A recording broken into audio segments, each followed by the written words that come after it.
لیکن کیا کر سکتے ہیں، آسمان کو کب کون نیچے لا سکتا؟ سنا ہے کہ کتا چاند کا دشمن ہوتا ہے، ہم نے سنا ہے پتہ نہیں کیوں دشمنی کرتا ہے، کیونکہ 14ویں رات کو چاند کو دیکھ کر وہ بھونکنے لگ جاتا ہے، چاند کی طرف دیکھ کر کے بھونکتا ہے، اور شاید سوچتا بھی ہوگا کسی طرح اس کو نیچے گرا دوں بھونک بھونک کر کے، لیکن اس کے بس میں نہیں ہے۔ السلام علیکم پیارے ناظرین، میں آپ کا بھائی محمد عفران آج مفتی سلمان اجری صاحب کا ایک اور دلچسپ بیان لے کر حاضر آیا ہوں۔ اس بیان کو سنانے کا بس ایک ہی مقصد ہے دوستو، کتا چاند کو دیکھ کر آخر کیوں بھونکتا ہے، آج مکمل اس ویڈیو میں سنیں گے مفتی سلمان اجری صاحب کی زبانی۔ تو آپ سے گزارش ہے دوستو، اس ویڈیو کو بنا اسکیپ کیے ہوئے اینڈ تک دیکھیں، اور اس ویڈیو کو دیکھ کر زیادہ سے زیادہ اس پر عمل بھی کرنے کی کوشش کریں گے انشاءاللہ۔ تو اب آپ سب کا ٹائم نہ لیتے ہوئے اس ویڈیو کو شروع کرتے ہیں دوستو۔ آج میں آپ کو بتاؤں ایک فخر کی بات، آپ مسلمان ہیں، آپ اگر کسی کے ہاں بحث میں آ گئے، کوئی اگر آپ کو پکڑ کر کہنے لگے تیرے دین کی حقانیت کی کیا دلیل ہے، تیرا دین حق ہے، مذہب اسلام سچا ہے، کیا دلیل ہے؟ اللہ ایک ہے تم بولو، یہ تمہارا عقیدہ ہے، تیرا فیتھ ہے۔ محمد صلی اللہ علیہ وسلم دنیا کے سب سے اعلیٰ اور اشرف انسان ہیں، سامنے والے کہے گا یہ تیرا عقیدہ ہے، تیرا فیتھ ہے۔ کرنٹ فی زمانہ مجھے کوئی ایسی دلیل دے دے جس کو میں سمجھ سکوں کہ تیرا دین سچا ہے۔ میرے عزیزو، سچ بتاؤں تمہارے سامنے پیش کرنے کے لیے بڑے بڑے واقعات، بڑی بڑی کہانیاں، بڑی بڑی روایتیں، یہ سب نہیں، بلکہ صرف اور صرف تم قرآن پیش کر کے چیلنج کر سکتے ہو میرے دین کی حقانیت کی سب سے بڑی دلیل یہ ہے جو آج تک محفوظ ہے۔ اگر اس میں کوئی شک ہے تو تم اس کا بدل لا کر دکھا دو، یا اگر تم سچے ہو تو تم اپنے دین کی اس طرح مقدس محفوظ کتاب لا کر دکھا دو۔ یہ میرا چیلنج ہے۔ اس طرح کی محفوظ کتاب دنیا میں آج تک نہیں ہے اور نہ ہو سکے گی۔ کوئی بھی کتاب لاؤ، میں اس کے کئی نسخے ضرور دکھا دوں گا، کئی نسخے دکھا دوں گا۔ جتنے بھی ادیان، جتنے بھی دین دنیا میں پائے جاتے ہیں ان کے مقدس کتابیں ہیں، ہم یہ نہیں کہتے۔ عیسائی بائبل پڑھتے ہیں، لیکن بائبل کی کئی قسمیں ہیں، کئی قسمیں۔ یونان والوں کی بائبل الگ ہے، امریکہ والوں کی بائبل الگ ہے، انگلینڈ والوں کی الگ ہے، حذف و اضافے کے ساتھ آیتیں بدلی ہوئی ہیں، واقعات میں ہیر پھیر ہے۔ اسی طرح دیگر مقدس کتابوں کا بھی حال ہے۔ میں کوئی بھی کتاب لاؤ اس کے 4-5 نسخے ضرور پیش کروں گا، اور پھر میرا یہ چیلنج ہے تم قرآن امریکہ میں اٹھاؤ یا ہندوستان میں اٹھاؤ، افریقہ میں اٹھاؤ یا عرب میں اٹھاؤ، ہر جگہ تمہیں قرآن وہی ملے گا جو الحمدللہ سے شروع ہوتا ہے اور والناس پہ ختم ہوتا ہے۔ الحمدللہ، یہ قرآن کی حقانیت کہ اس کے اچھا آپ کیا سمجھتے ہیں، اس کے دشمن نہیں رہے، اس کو ختم کرنے کی کوششیں نہیں ہوئی، بہت کچھ کر چکے، لیکن کیا کر سکتے ہیں؟ آسمان کو کب کون نیچے لا سکتا ہے؟ آسمان کو نیچے کچھ دشمن ہوتے ہیں، سنا ہے کہ کتا چاند کا دشمن ہوتا ہے، ہاں ہم نے سنا ہے پتہ نہیں کیوں دشمنی کرتا ہے، کیونکہ 14ویں رات کو چاند کو دیکھ کر وہ بھونکنے لگ جاتا ہے، چاند کی طرف دیکھ کر کے بھونکتا ہے، اور شاید سوچتا بھی ہوگا کسی طرح اس کو نیچے گرا دوں بھونک بھونک کر کے، لیکن اس کے بس میں نہیں ہے، اس کی طاقت میں نہیں ہے۔ اس طرح بہت سارے آج کتے بھونکتے ہیں اسلام کی اس چکا چوند روشنی کو دیکھ کر، لیکن ان کے بس میں نہیں ہے اس کو زمین پر لا سکیں، قرآن کو زیر کر سکیں یا اسلام کو ختم کر سکیں۔ ہاں بس اتنا ہے کہ اپنے گوفے میں بیٹھ کر تھوڑی دیر بھونکتے رہیں، اور گلا خراب ہو جائے تو خاموش ہو جائے، بس اتنا ہو سکتا ہے۔ اللہ تبارک و تعالیٰ کا کروڑا کروڑ احسان ہے کہ اس نے ہمیں دین حق کی ہدایت عطا فرمائی ہے، اور قرآن پاک جیسی محکم اور محفوظ کتاب اللہ نے ہمیں عطا فرمائی ہے۔ میرے عزیزو، اس کی حقانیت کی ایک اور دلیل میں تمہیں بتاؤں، اس کی حقانیت کی ایک اور دلیل، بلکہ بے شمار دلیلیں ہیں۔ ایک بات میں آپ کو بتا دوں، ہمارا یہ مزاج نہیں کہ قرآن کو ہم سائنس سے پروف کریں، ضروری نہیں ہم قرآن کو پروف کرنے کے لیے سائنس، فزکس، کیمسٹری، جغرافی، میتھس ان سب کے سہارے لینا یہ ہمارا مزاج نہیں، لیکن اگر کوئی اس بات کا تقاضا کرے کہ کیا قرآن میں میتھس بھی ہے, کیا قرآن میں سائنس کی تھیوریز بھی ہیں, تب پھر ہم اس کو دلیل کے طور پر کچھ چیزیں پیش کرتے ہیں, ورنہ قرآن کی حقانیت کو ثابت کرنے کے لیے ہم یہ سب چیزوں کے محتاج نہیں ہیں. میں آپ کو بتاتا ہوں قرآن پاک کی وہ حقانیت. اچھا, یہ سب سے بڑی دلیل یہ ہے, اگر کوئی کہتا ہے کہ یہ محمد صلی اللہ تعالیٰ علیہ وسلم نے اپنی طرف سے لکھ دیا, اپنی طرف سے جمع کر دیا, تو بھی میرے عزیزو عرب والے یہ بات کہہ سکتے تھے جو ان کے زمانے میں موجود تھے, کسی نے نہیں کہا. جو ان کے جانی دشمن تھے وہ بھی نہیں کہہ سکے, کیونکہ سبوں نے دیکھا کہ اللہ نے انتظام ہی ایسا کیا کہ پوری زندگی میرے آقا صلی اللہ تعالیٰ علیہ وسلم کسی کے ہاں درس لینے کے لیے گئے ہی نہیں. ہمارے نبی کی خصوصیت کیا ہے؟ امی. ہم پڑھتے ہیں نا حضور کے نام پر درود, صلی اللہ علی النبی امی. امی کسے کہتے ہیں؟ امی کا مطلب ہے جو کسی سے نہ پڑھا ہو, جو کسی سے نہ پڑھا ہو. سنبھل کر کے ترجمہ کرنا. کچھ بدبخت یہاں پر حضور کو بغیر پڑھا لکھا کہتے ہیں, وہ بغیر پڑھے لکھے تھے, نعوذ باللہ. یہ جاہل کیا سمجھے جو پوری کائنات کا معلم بن کر کے آیا ہو, جس کے بارے میں قرآن کہتا ہے الرحمن علم القرآن, وہ رحمان ہے جس نے قرآن تمہیں سکھایا ہے, تم اس کو بے پڑھا لکھا کہتے ہو. امی کا مطلب بے پڑھا لکھا نہیں. جس نے ایسا کہا وہ دنیا کا سب سے بڑا جاہل ہے, سب سے بڑا جاہل ہے. دیکھیں دونوں میں فرق میں آپ کو بتاتا ہوں.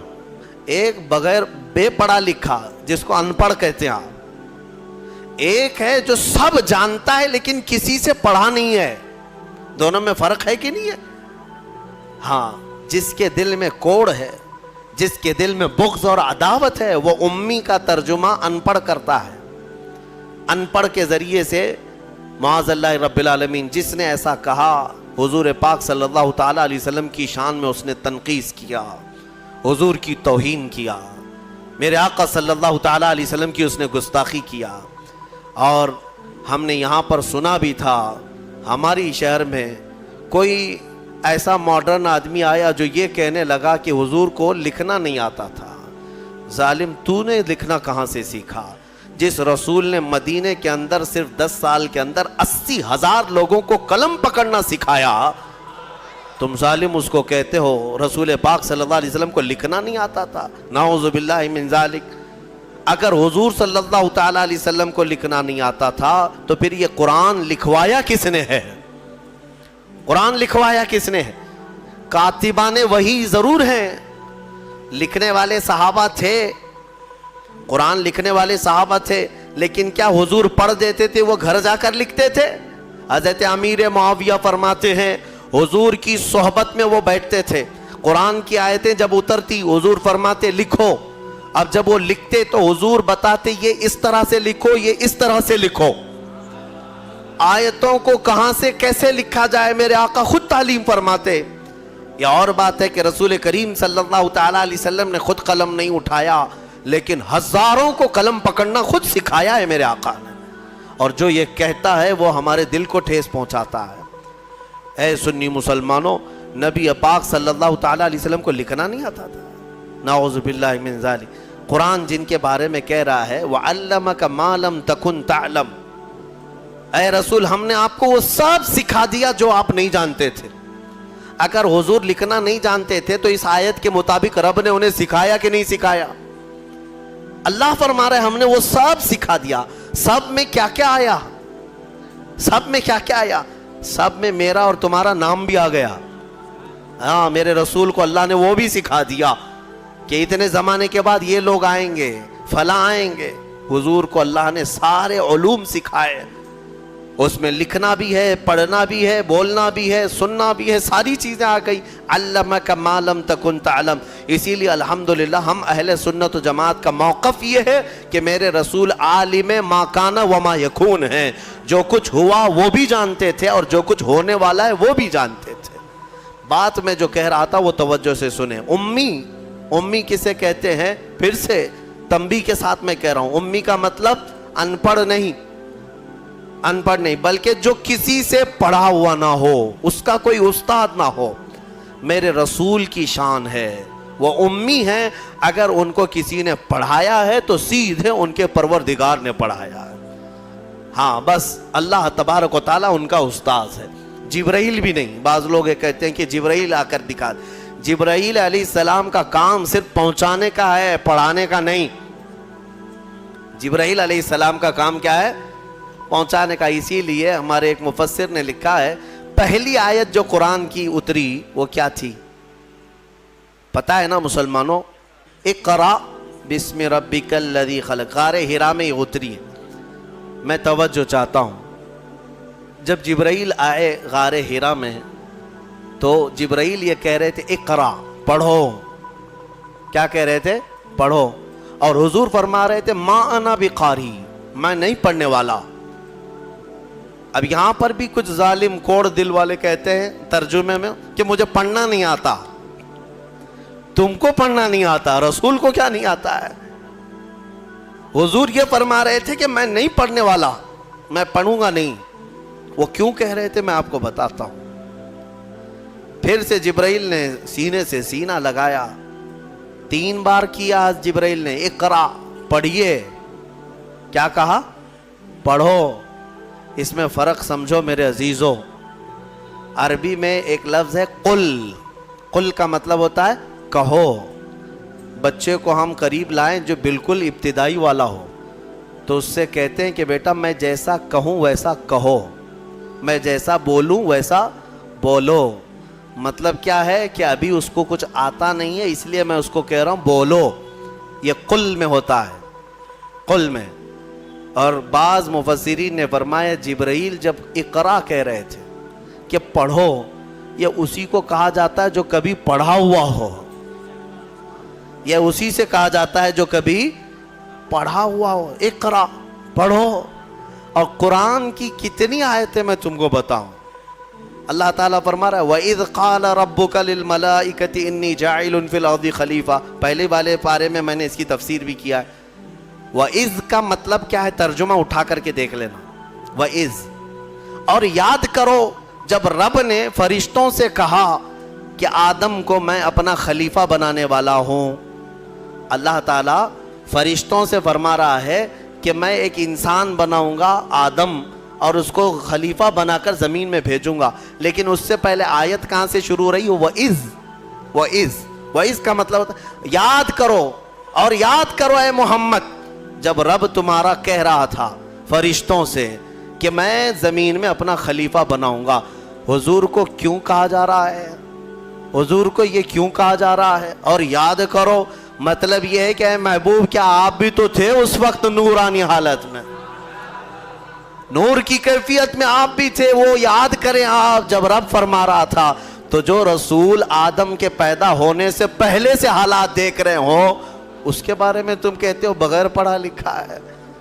ہاں بہرحال مجھے جو بات عرض کرنی تھی وہ قرآن کی حفاظت کی، وہ یہ ہے کہ اللہ نے ایسے رسول پر یہ قرآن اتارا جو کسی سے پڑھا ہوا نہیں ہے۔ اور اس قرآن کی سب سے بڑی یہ دلیل ہے کہ رسول پاک صلی اللہ تعالیٰ علیہ وسلم پر ایسا قرآن اترا ہے جو عرب کے لٹریچر میں سب سے ہائی لیول کا لٹریچر ہے، سب سے ہائی لیول کا۔ عربی فصاحت بلاغت میں اس کا کوئی مثل ہی نہیں تھا۔ وہاں اس زمانے میں عربی جاننے والے بڑے بڑے شعراء تھے، بڑے بڑے عربی دان تھے۔ حضور پاک صلی اللہ علیہ وسلم نے چیلنج کے لیے ایک بار خانہ کعبہ کے دروازے پر یہ سورہ بھی لگا دی تھی، انا اعطیناک الکوثر فصلی لربک وانحر ان شانئک هو الابتر۔ کوئی عرب کا شاعر ہے تو اس کا جواب لکھ کر کے لائے۔ اگر یہ شعر ہے، میرے شعر و شاعری ہے، تو تم اس شعر و شاعری سے اس کا جواب لکھ کر لاؤ۔ عرب والے جانتے تھے کہ اس کے اندر کتنے معنی ہیں، کتنے مفاہیم ہیں، اس طرح جمع کرنا ان کے بس میں نہیں تھا۔ ایک بہت بڑے شاعر کو لے آئے، بہت بڑا پڑھا لکھا ان کا فی البدی اشعار میں بات کرنے والا، اس کو کعبے کے پاس لائے اور کہا دیکھو محمد نے یہ لگایا ہے، اس کا جواب دینا ہے۔ اس شاعر نے غور سے دیکھا اور ایک لائن لکھ دیا، کہا یہ اس کے نیچے لگا دو۔ ایک لائن لکھ کر کے کہا اس کا جواب میری طرف سے یہ ہے۔ کیا تھا؟ آیت تو لکھی تھی فصلی لربک وانحر ان شانئک هو